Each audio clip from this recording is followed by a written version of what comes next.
work with, especially the youth, like the conseil and the council, the consejo that we have in DR and in Nicaragua and in Haiti. So we are really involved with the conseil and the consejo in TR because we talk to them, and the president of each is represented in GYC, but for now they're not really in construction to know really what GYC, because we're trying to grow it, to put a stable and to put the name and everything. So yeah, so the reason why I'm talking about it is because we want you guys to be involved. So this year for the cross-cultural trip, this one, we took over, and me and Krista, we helped plan it so that we get a chance to talk about it and brainstorm ideas, anything that you guys want to do or would want us to work on, even if it doesn't happen next year, but something to work on for the next 2 years. This is where we can work out and make it happen. Like Danielle wanted us to, he found a funding system where we can try to find funds and raise money for communities where we can give them third project, like the third phase project for themselves, where they can decide to, example in Haiti and Terroir, they have like that agricultural thing they do. We can use that money and tell them to do that.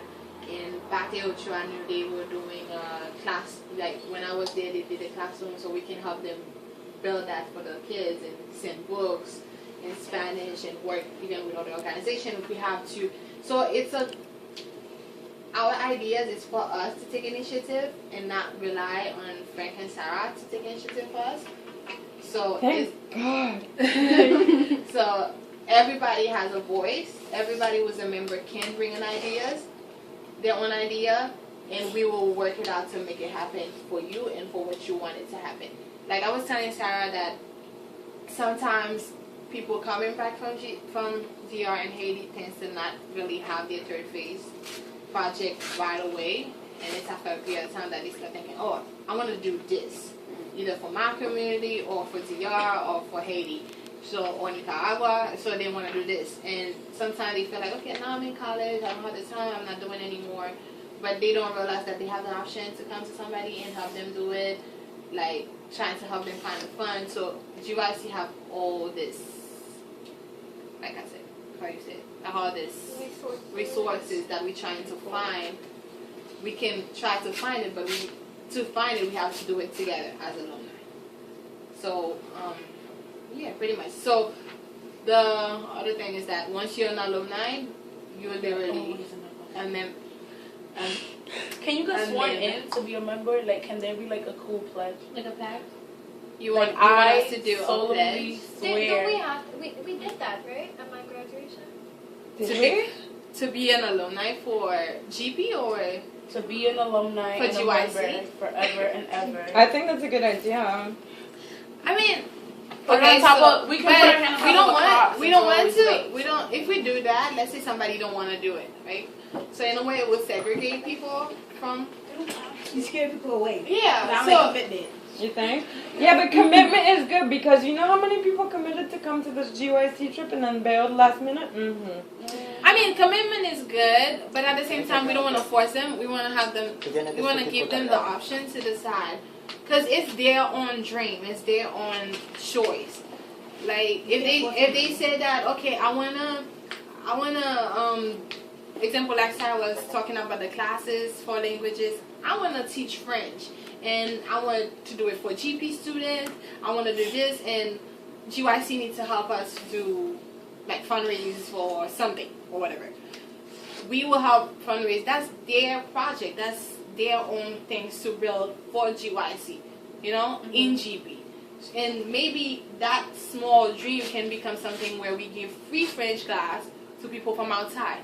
But it was a small idea from her. You know what I'm saying? So, and that's something she brought up by herself. If we force her to be like, okay, you have to be a member of GYC, you have to be in the meetings, you have to do this, you have to do that, that's not gonna make her want you to pursue it.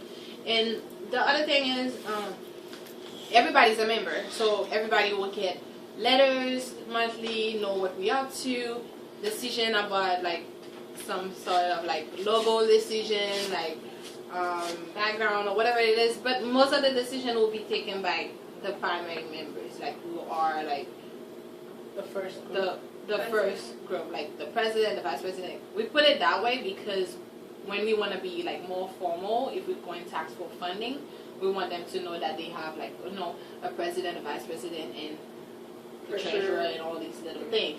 But that doesn't mean we are superior than everybody else in the whole group, because everybody's alumni. So we all gonna come back and be like, this is what's going on, and we want everybody to take initiative, and we want everybody to come and everything, and help out. So we want every members of GP that are alumni that are not in contact with us to come back in contact, just for that, so that we can stay together. Like I remember, I think last year there's that program that Frank participated called the Dragons, and they had a reunion for alumni, and it was like really interesting because they have like alumni coming and talk about the experience, what they had, what they did. And I think like it would have been a great experience to not only talk about what we did in DR or in Haiti or in Nicaragua, but how it either changed your life, how it didn't change your life,